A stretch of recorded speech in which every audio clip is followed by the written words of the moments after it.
I'll never forget the moment the judge looked directly at my mother and said, "Before we continue, I need to verify something. Ms. Rodriguez, you stated in your testimony that you have no successful children. Is that correct?" My mother straightened in her chair, clutching her purse like it was a life preserver. "That's correct, Your Honor. My daughter has been nothing but a disappointment her entire life. She dropped out of college, can't hold down a job, and has contributed nothing to this family." The judge's expression didn't change, but I saw it, that tiny flicker in his eyes. "And your daughter's name?" "Elena Rodriguez, Your Honor." The courtroom went completely silent, and then the judge did something I will remember until the day I die. He removed his glasses, set them down on the bench, and smiled. "Counselor," he said, turning to my lawyer. "Would you please hand me Dr. Rodriguez's credentials?" The word doctor hung in the air like a bomb waiting to detonate. To understand how we got here, you need to understand my mother. Elena Rodriguez Sr. was beautiful, the kind of beautiful that opened doors, turned heads, and made people forget she had the emotional depth of a parking lot.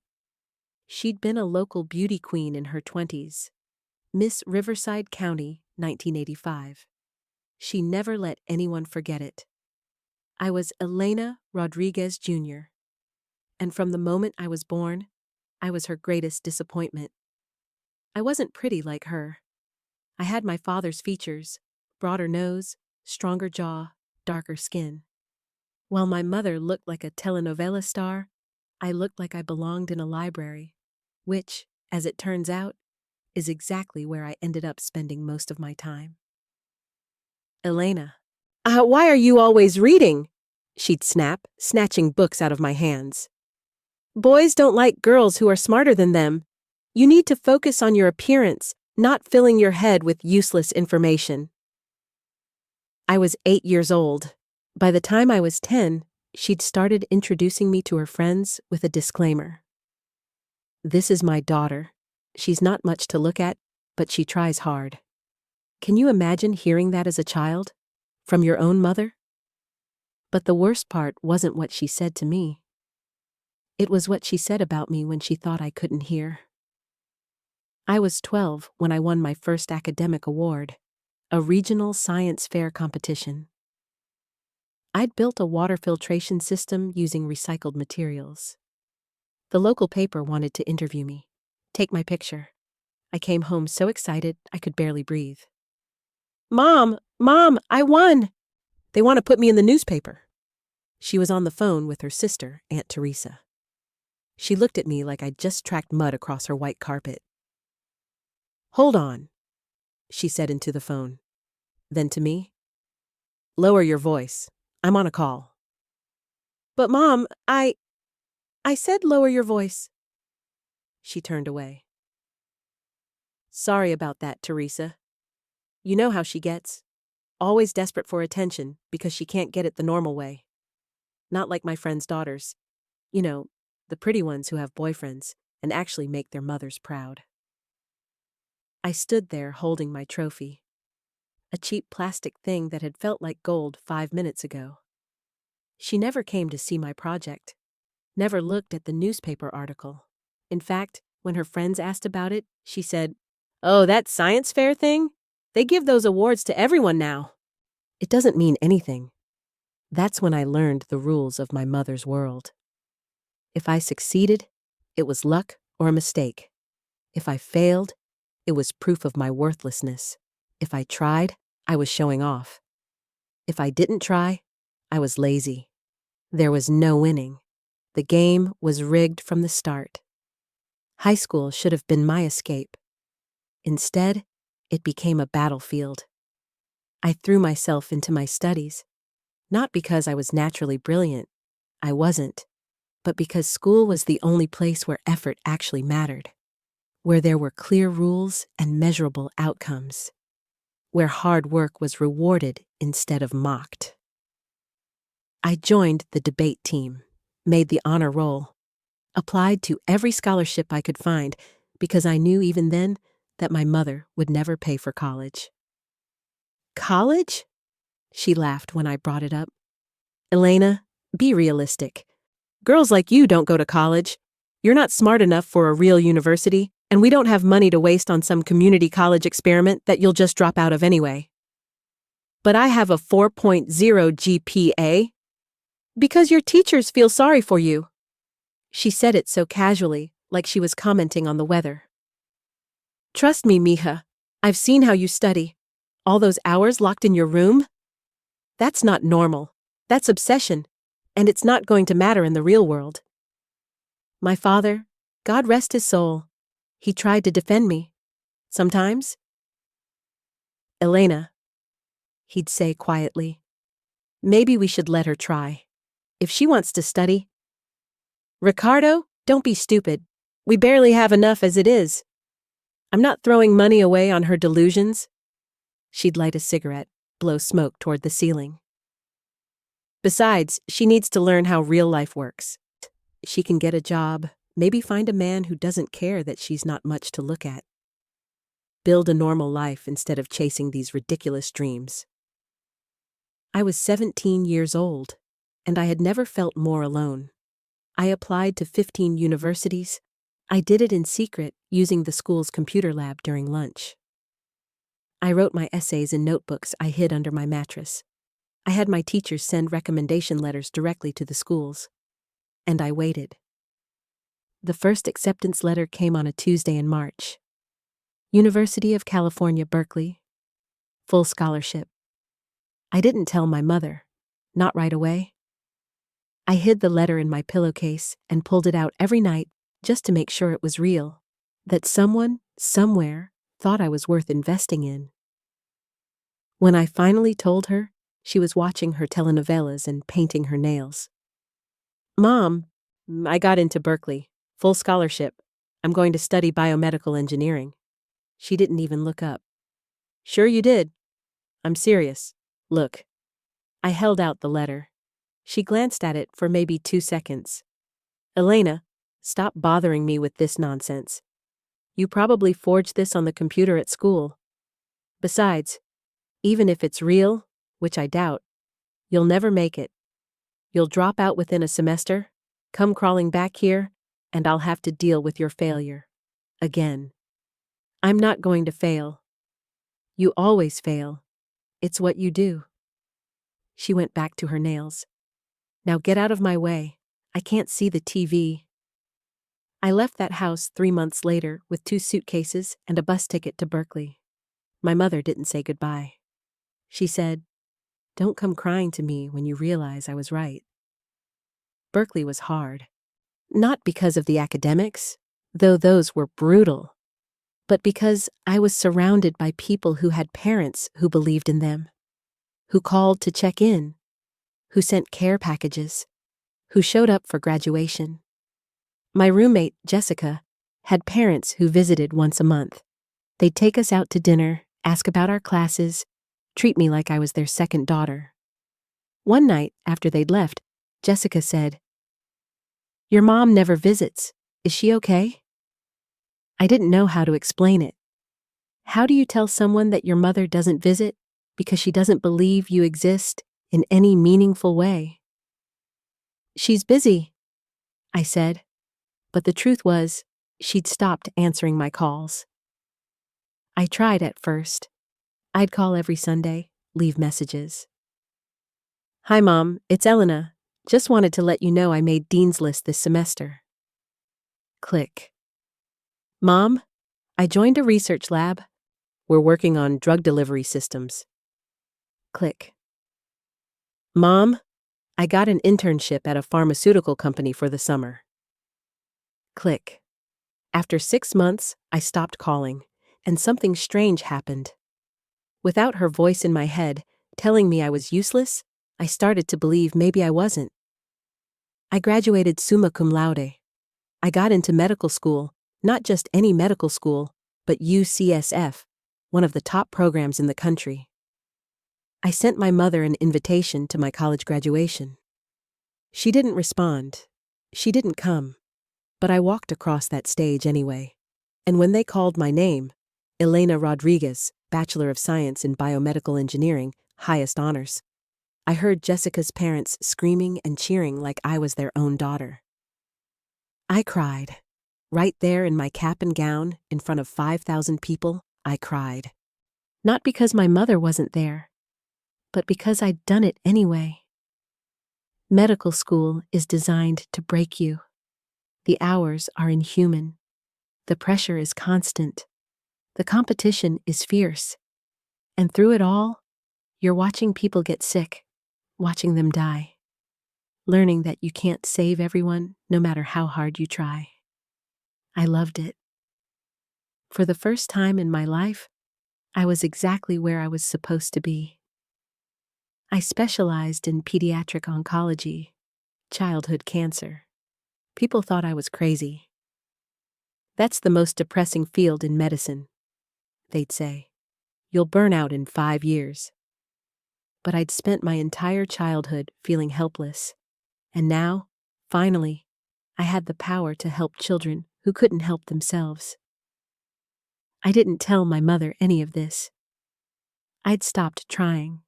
But news travels, especially in small communities. My Aunt Teresa, my mother's sister, still lived in Riverside. And unlike my mother, she'd actually kept track of me. Through social media, through mutual friends, through the occasional phone call where she'd ask how I was doing and actually seemed to care about the answer. Years later, she told me what happened. My mother had been at a cousin's wedding. She'd been drinking, not drunk, but loose-tongued. And someone had made the mistake of asking about me. Whatever happened to your daughter? Elena, right? My mother had waved her hand dismissively. Oh, her. She's still off doing her little school thing. Hasn't amounted to anything. I always knew she wouldn't make it in the real world. Too awkward, too plain, no common sense. Aunt Teresa had been standing right there. School thing? Teresa had interrupted. Elena, are you talking about your daughter who's finishing medical school? The one who's doing her residency at Children's Hospital? That daughter? The table had gone quiet. My mother's face had apparently gone through several interesting color changes. That's not confirmed. She's probably exaggerating. I literally saw her name on the hospital website last week. She's published research papers. She's giving presentations at national conferences. Elena, your daughter is a doctor. She hasn't finished yet, so she's not a real doctor.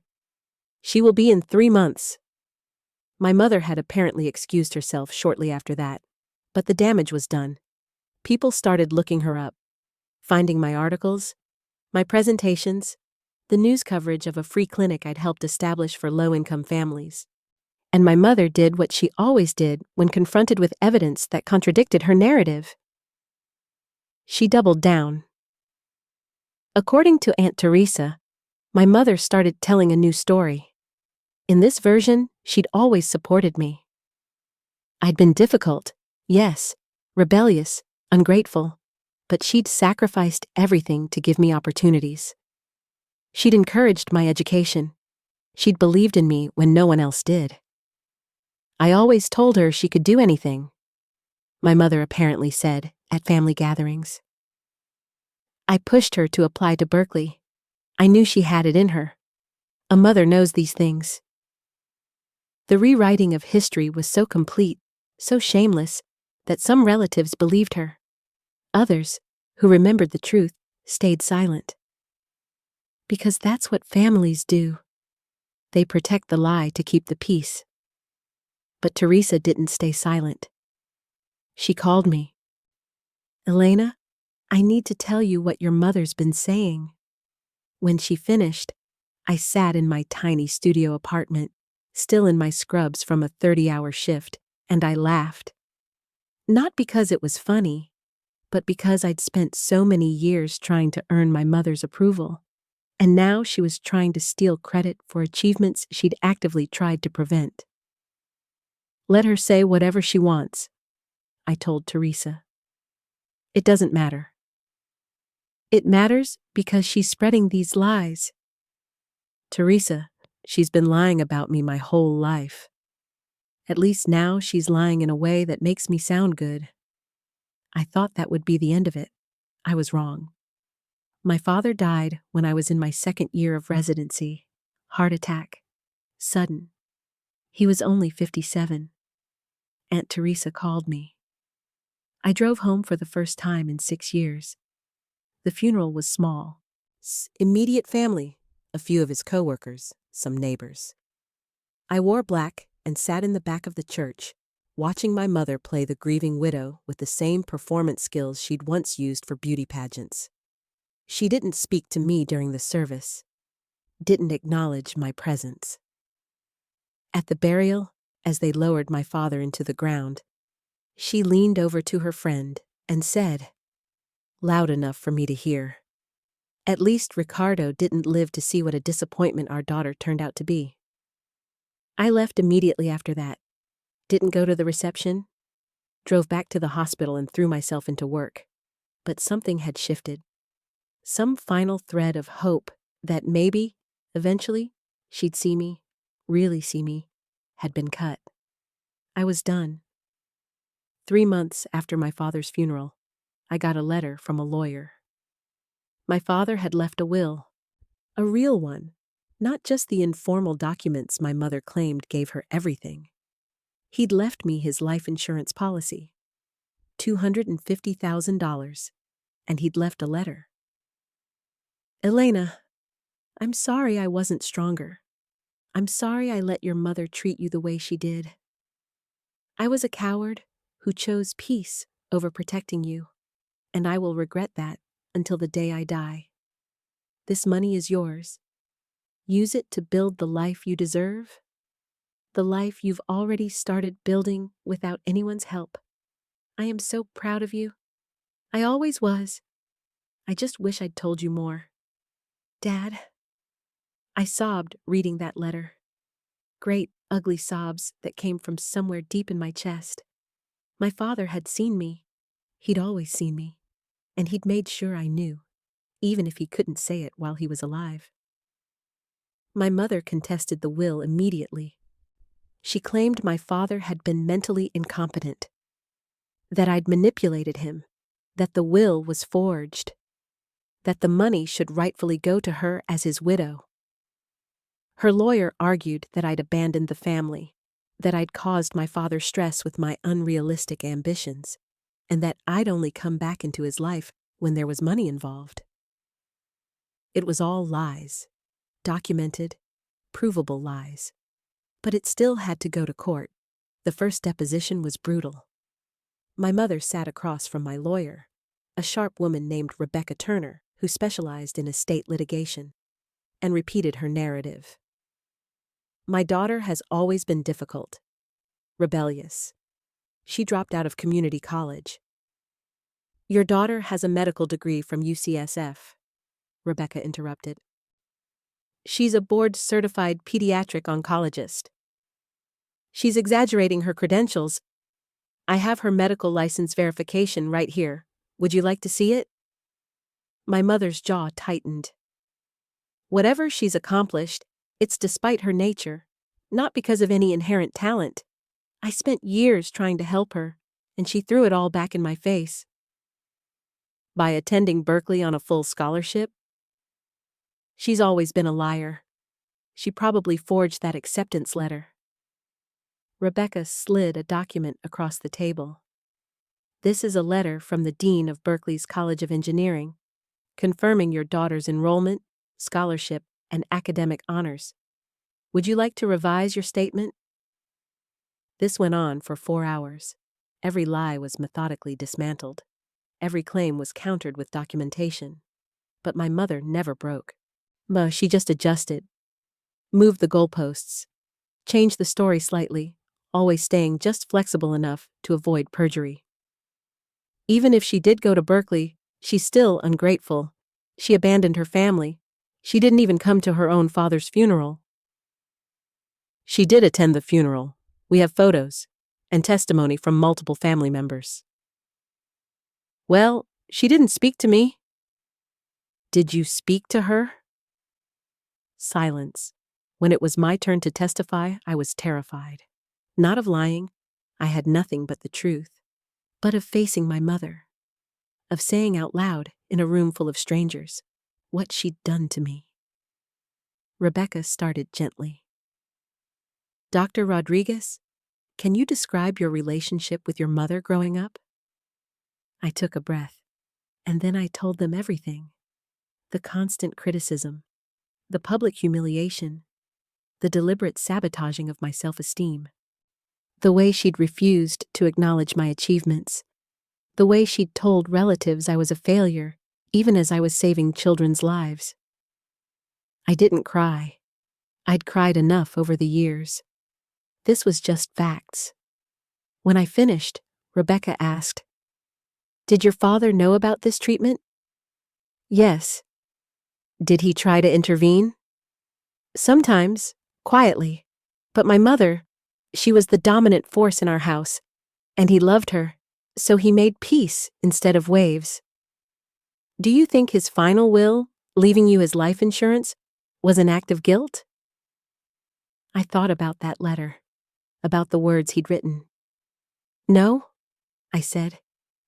"I think it was an act of love, the only way he knew how to tell me he'd seen me all along."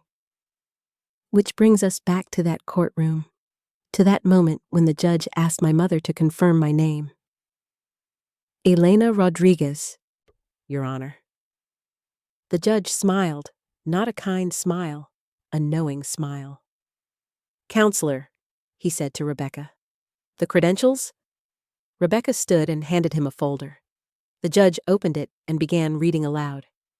"Dr. Elena Rodriguez, Bachelor of Science, Biomedical Engineering, UC Berkeley, summa cum laude. Medical degree, UCSF, top 5% of her class. Residency, Children's Hospital Oakland, Chief Resident. Board certified in Pediatric Oncology. Currently Associate Director of Pediatric Oncology at Mercy General Hospital." He looked up. It also says here that Dr. Rodriguez has published 17 peer-reviewed research papers, established a free clinic for underserved children, and received the California Medical Association's Humanitarian Award last year. The courtroom was dead silent. "Ms. Rodriguez?" the judge said, turning to my mother. "You testified under oath that your daughter dropped out of college and has been a failure her entire life. Would you like to explain this discrepancy?" My mother's face was white. I meant that she's not successful in the ways that matter. She's not married. She doesn't have children. She sacrificed a normal life." "That's not what you said." The judge's voice was ice. "You said, and I quote, 'She dropped out of college, can't hold down a job, and has contributed nothing to this family.' You said this under oath, in an attempt to prove your deceased husband was incompetent for leaving his life insurance to a woman you described as useless." He closed the folder. "Here's what I think happened. I think your daughter succeeded despite you. I think she built an extraordinary life with no support from you whatsoever.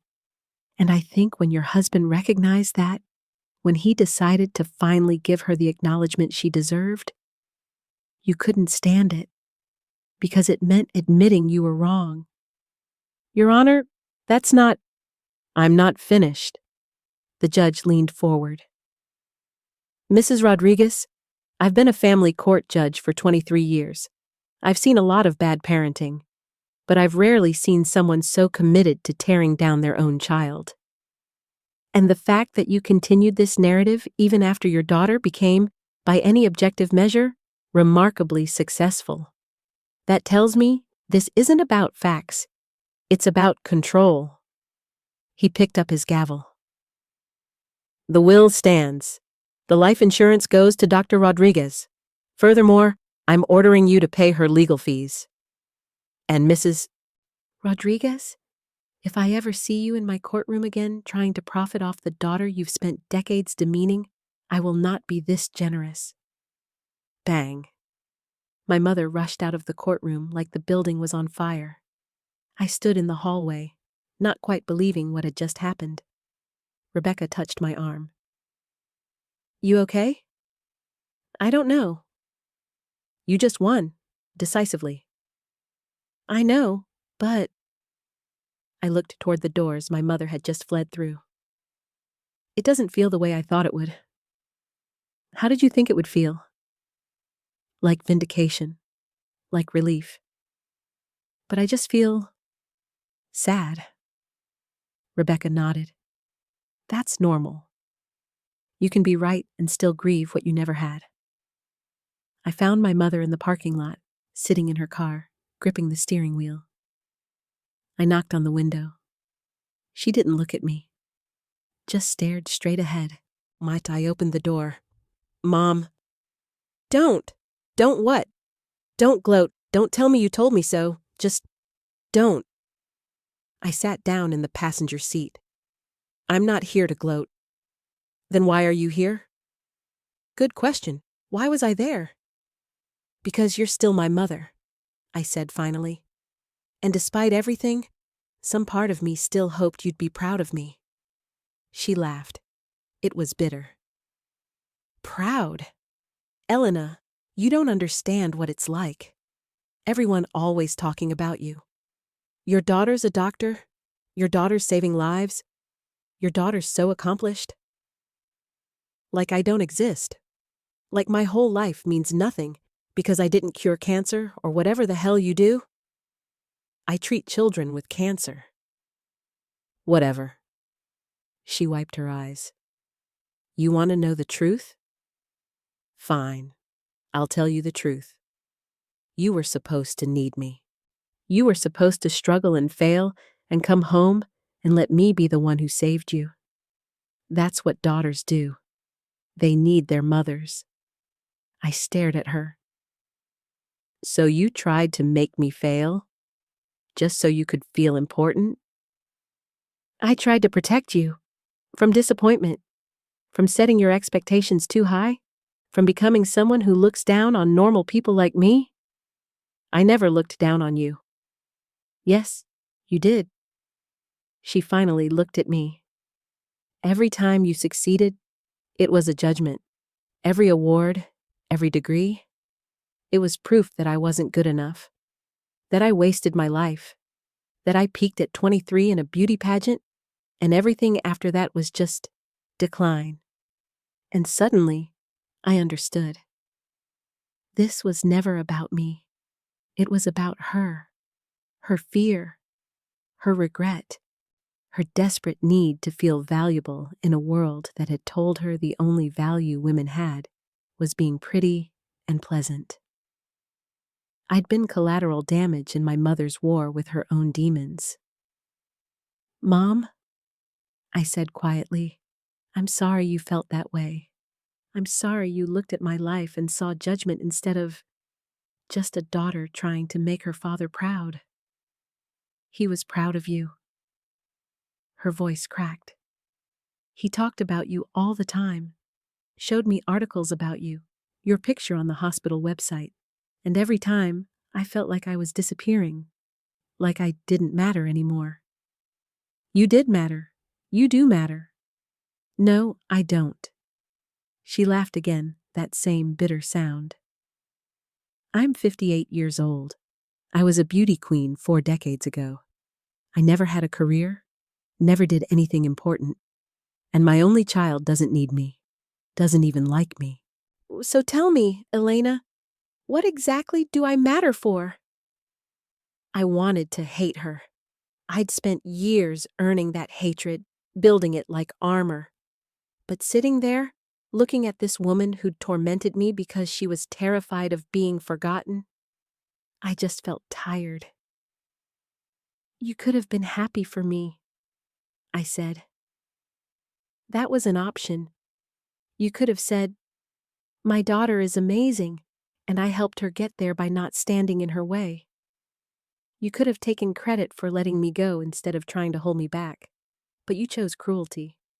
And that's not on me, Mom. That's on you. I got out of the car. Elena, I turned back. Are you going to keep the money? Yes. What are you going to do with it? I thought about that. About my father's letter.